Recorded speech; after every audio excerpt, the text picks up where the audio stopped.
Well guys, I am sure you are very familiar with these type of videos at this point, so let's go ahead and get into it.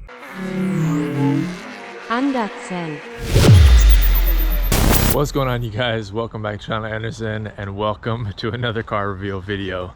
We got a lot to talk about, but I figured right now let's just dive in. So here it is. Yes, our new family hauler that we picked up. This is a 2008 GL550, the X164 chassis for those familiar. And I figured what I'd like to do in the video today is kind of tell you guys the story of how it came to be, why we ended up picking this thing, the details of it, what's good, what's bad, and what we're gonna do with the rest of the fleet. So first off, this car has 150,000 miles on it, and we purchased it for just around $5,000 out the door after taxes and all that stuff. I had been looking at GL550s for basically the past year, and typically for one in this type of condition with similar mileage, I was seeing them sell for closer to $8,000–9,000. So when this one popped up, I immediately was like, maybe this is worth checking out. It's a great deal potentially, and you never know with Facebook Marketplace, it could be either way really.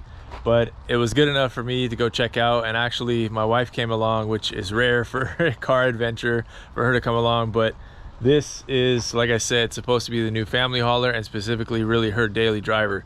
So I wanted her to come along, see it in person, and kind of get to experience, help me make a decision on it. And when we got there, I could tell right away the car had pretty good bones, especially for the price it was listed at. And the sellers were actually really transparent about everything. Long story short of how it was listed and what it ended up being, actually the previous owner of this vehicle actually passed, rest in peace to him, but he basically had a big car collection, and when he passed unexpectedly, the family then had to start listing off cars for sale. Some of them were gifted to other family members, etc.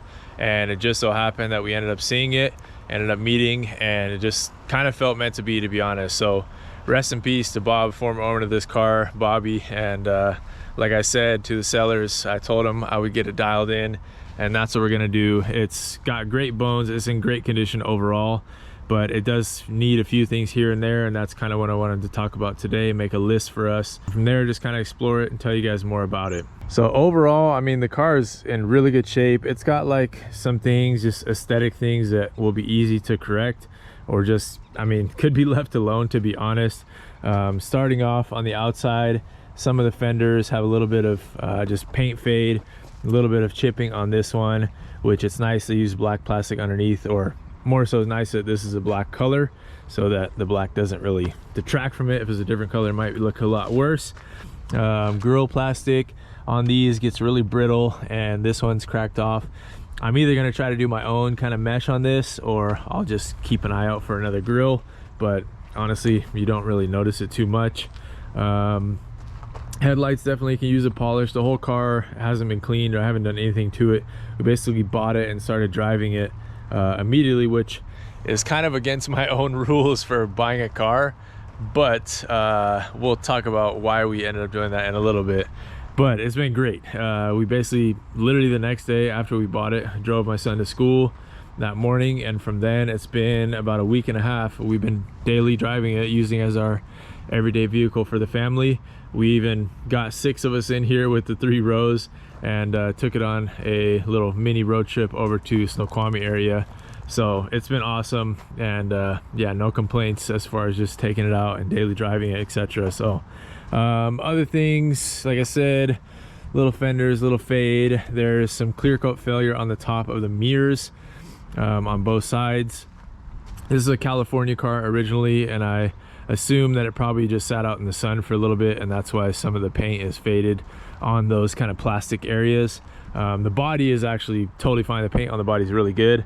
It's just those back that's missing one of the exhaust tips. So I actually picked up a set.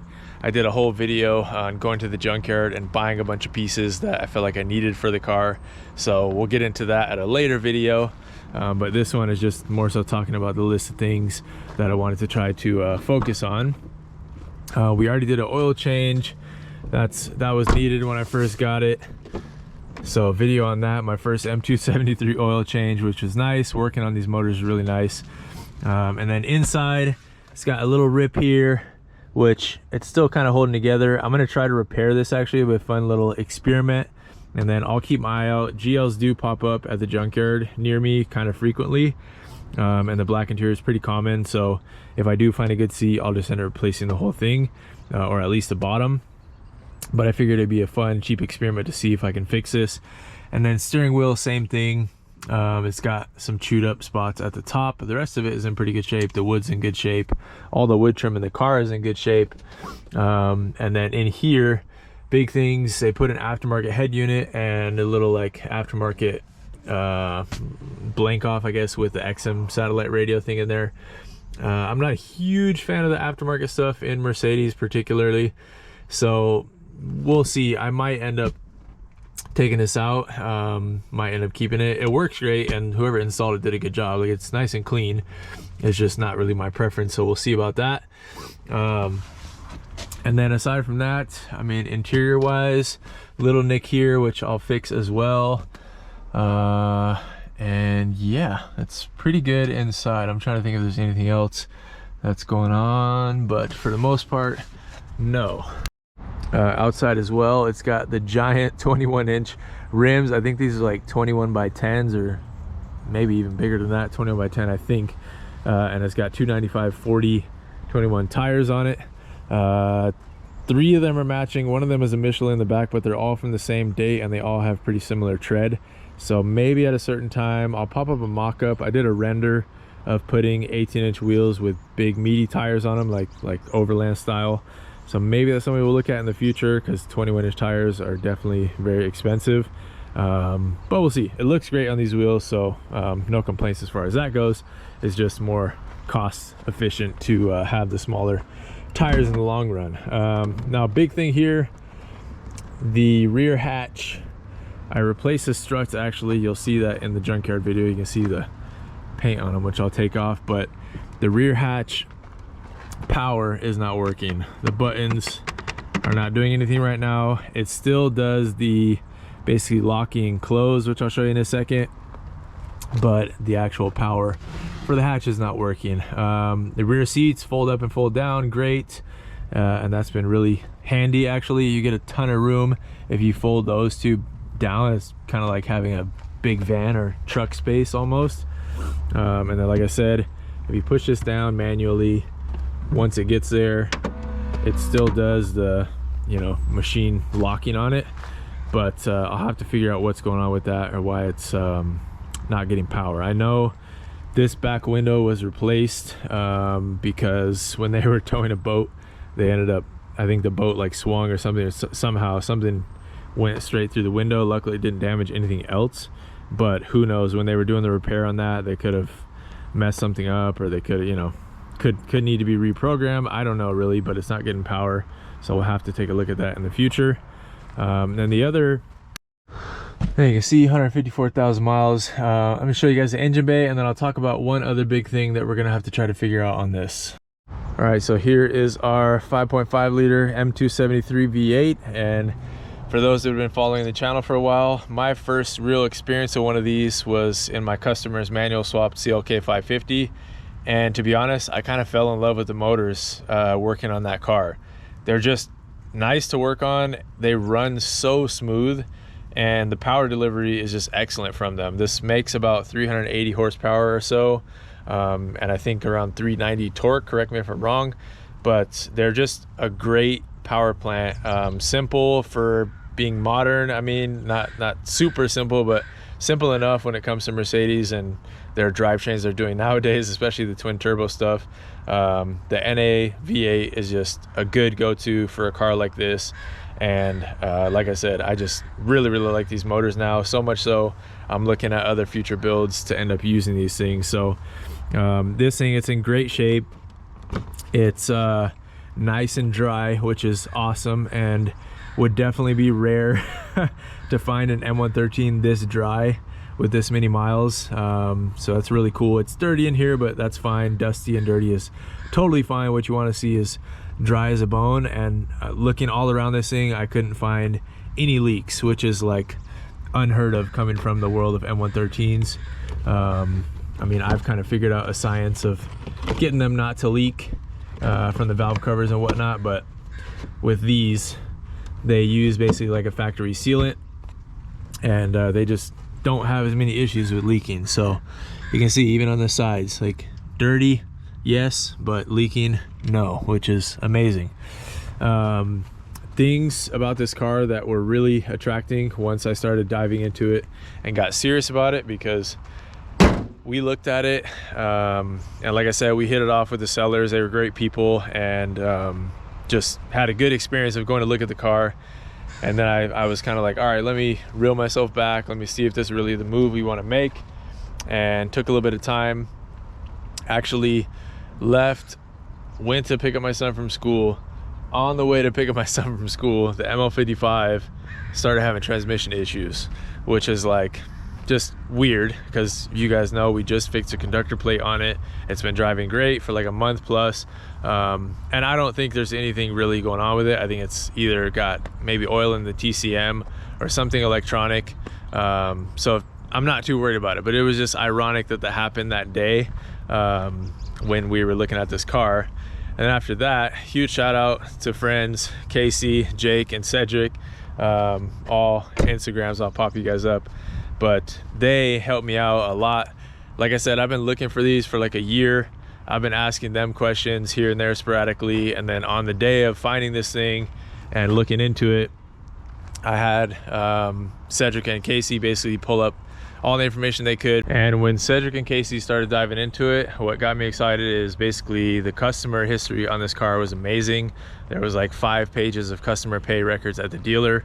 A ton of stuff was serviced, like steering rack was replaced a little after 100,000 miles. Diff fluids and all the trans service was done around 120,000 miles. Somebody spent like $6,000 to replace a navigation earlier on in the car's life, which is kind of sad. It got ripped out, but whoever owned it down in Torrance, California was definitely taking care of it and not afraid to spend the money at the dealer to get it taken care of.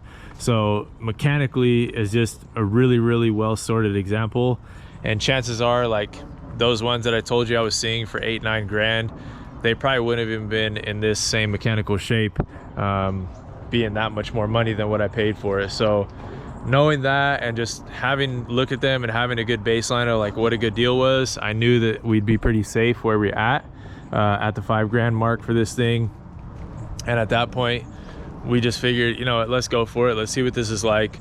We need more room for the family, hauling around now 2 kids, and just it's more space for us and a little bit modern, coming from the ML55, which we love. We absolutely love the 163, and we're gonna keep it, but it's just, this is, you know, more creature comforts. For instance, like the ML55 doesn't have a working key fob. We use the old style, you know, regular key. You know, it doesn't have a lot of the things inside that this thing has. Not quite as big, obviously. So it's just cool to have something a little more family friendly, I guess you could say, and will be good for us to kind of grow into for years to come. Now, the one big thing I guess that was concerning right when I got there, that started jumping out at me, was the battery light will pop up every once in a while. Basically, red screen battery light will pop up, and it's very sporadic. It'll come up like, you know, maybe once when I'm about to drive the car, and then if I drive it, it'll go 20-30 minutes sometimes without popping up. And what I think may be going on is I took a look at the battery, and it looks like it has an aftermarket, not ground cable fully, but it looks like they chopped off the ground cable's terminal and they tried to just put on like an aftermarket one. It's not soldered. It doesn't look like it's making the best connection. So I actually have been surfing eBay trying to find a good one. When I went to the junkyard yesterday, they did not have one, which you guys will see in the video later. But I think that has something to do with it. Usually red screen will not be things like the aux battery. It could be, you know, things with the SAM, but the rear SAM has no codes. And it could be obviously alternator or the actual battery related, but the battery is a fresh AGM battery. The alternator tested good. So we'll see. It'll take a little bit of time to try to figure out what's going on with it. But like I said, we've been driving it for a week and a half, no issues. It's never slow to start. Like it's not, it doesn't drain the battery. It's not that type of situation. Starts up fine, drives fine, never loses power while you're driving. So it's a weird one, but we'll get it figured out. And who knows, like it could have something to do with the rear hatch and that whole situation with the window being replaced and the rear hatch not working. It could be throwing something off, could be, you know, not seeing the voltage that it wants to see.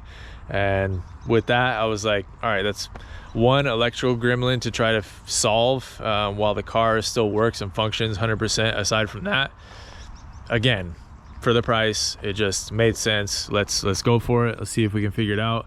Give us a new chassis to work on. It's very similar to our W164 ML63 from before. 164 chassis, basically the X and the W, because they share a ton of stuff. Interior wise, very similar. Body wise, very similar. The chassis, from what I hear, is like a blend of that, basically like lengthened and widened. I don't know if that's for sure or not, but that's kind of what I've heard. But it's just a really cool kind of platform, new to us, that get to explore and experience now. I'd love to have a grand edition one day with like the locking diffs, but those are pretty hard to find. We did find one in the junkyard though, which is crazy, at least a locking diff one. So again, you'll see that in the video. But driving it around, I'll put some clips up right now where I'm driving it.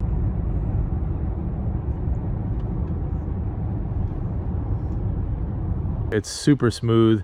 My wife loved driving it as well. And yeah, it just works for us. And though I know these things like have their pitfalls, just like the W164s, etc., I mean, for modern day car standards, they're fairly simple, especially modern day Benz standards. It's still something familiar to me, still something that I have, you know, all the tools and kind of built up knowledge to feel comfortable owning. Gonna be servicing it myself, obviously, so it's something we can afford in that regard.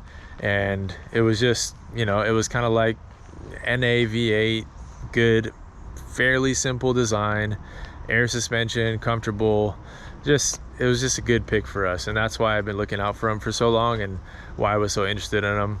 This was a $90,000 car back then, and we bought it for $5 grand. Like, it's just, you get a lot of car for the money.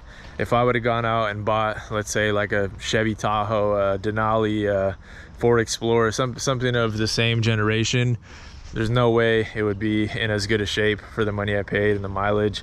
I mean, possibly, but from what I've been looking at, because I did look at all types of stuff too. I looked at Escalades, I looked at everything, kind of bigger family SUVs, and this was just a great buy. So hope you guys are excited about seeing it on the channel. Like I said, the M155 is not going anywhere, and honestly, if the transmission for whatever reason is actually having issues, I think you guys know what that opens up the possibility to, now that especially my wife has a daily driver aside from it. So I'll let you guys ponder on what that could be. And like I said in the title of the video, there is going to be one car sold, and if you've been following me on Instagram, you probably already saw by now. Not this thing. This thing is staying with us forever. It's not this thing. This is probably going to be a forever car too. I love these two things way too much. It's not the C36 in the garage, because that is also most likely a forever car. Definitely not this thing, because we got to build it and get it finished, and that only leaves one more option. And yes, I'm selling the C63. I actually have it listed already on Craigslist, and I'll probably make a video talking about why I'm going to sell it, or why I'm selling it. But to keep it brief for you guys in this video, I just feel like it's the right move. It was not a car that I ever planned to be a forever car for me. It was a big, you know, investment money-wise for us to take on, to buy it, to make it happen. But it was more like a roll the dice for myself to just invest in my own like self-belief and knowing what I could do, and really wanting to manual swap an M156. It was like on this Mount Rushmore for me, and I wanted to get it done. And after having it done and having it driving perfectly and putting all the miles I have on it, and, you know, doing like the roads untraveled video and all the attention that it's brought to the channel, you know, it's served its purpose. And now the next way it can serve its purpose is by collecting basically the funds from selling it and being able to pour some into our family, the channel, making things more sustainable for us as we keep trying to, you know, build and progress on the channel. So I really think, you know, the recipe for me long term is, you know, buy low, sell high, which I always try to do, and I've been very fortunate to be able to do that. This is the most amount of money I ever spent on a car to buy it, for the channel, and ever actually. But the recipe for me is always going to be try to find like a sub 4 or 5 grand car and make it good enough to the point where it ends up being worth more money. And I've been really lucky, like I said, to be able to do that. To keep all of this going, you have to make those tough decisions, and this was one of them. So I'll leave it at that. Like I said, I'll probably make a video either after it sells or while it's still for sale, just diving into the details a little bit more. And it's been a while since we did a live video too, so maybe we'll do a live video and I can answer you guys questions in there. But it already is on Craigslist, so if you guys are interested, go check it out. It's ironic that Craigslist is the genuine, authentic, you know, legitimate place to post cars nowadays, but that $5 entry is a good buffer for keeping out the tire kickers, I think. Basic Marketplace is great and I use it all the time, but for me personally, selling a car on there, you got to deal with some headaches. So maybe I'll post it there eventually too, but right now it's just on Craigslist, and we'll keep it there. So, but yeah, that said, this is it, the new vehicle for the channel, 2008 GL 550. Great shape, great bones, great car. I'll take you guys out for some POV drives at a certain point. And sorry for the rain in this video. It's officially turning into Washington again. We had a long summer, but the rain has come today when I was planning to get a quick video for you guys. So I will hopefully catch you guys on a dry day where I can show you the true condition of everything a little bit clearer, and we can start, you know, going through the list of things that are on it that I want to fix, either aesthetically or, like I said, with the whole battery situation or whatnot. So if you guys have any suggestions on what you think that could be, let me know. If you guys have any input on the car, let me know. Questions, comments, concerns, whatever it is, feel free, comment down below. I always like to talk with you guys and respond to all the comments I see. I always try to. So yeah, that's it. I don't like keeping secrets, so I just wanted to get this out as soon as I could and move on with other stuff that I have in line for the channel. So like I said, we've got a few videos already ready to go for you guys that will be coming up this week and beyond. And we did a video again with Marcus from Roads Untraveled on the CLK 55. That behind the scenes will probably be released this week, and then his actual video will be a little bit before it comes out because he's kind of stockpiling footage for the winter. So hey, look, we were talking about the rain and now it's kind of clearing up. Yeah, I feel like I just yapped your guys' ear off. So thank you guys for tuning in. I will catch you guys on the next one. Peace. Angatsen.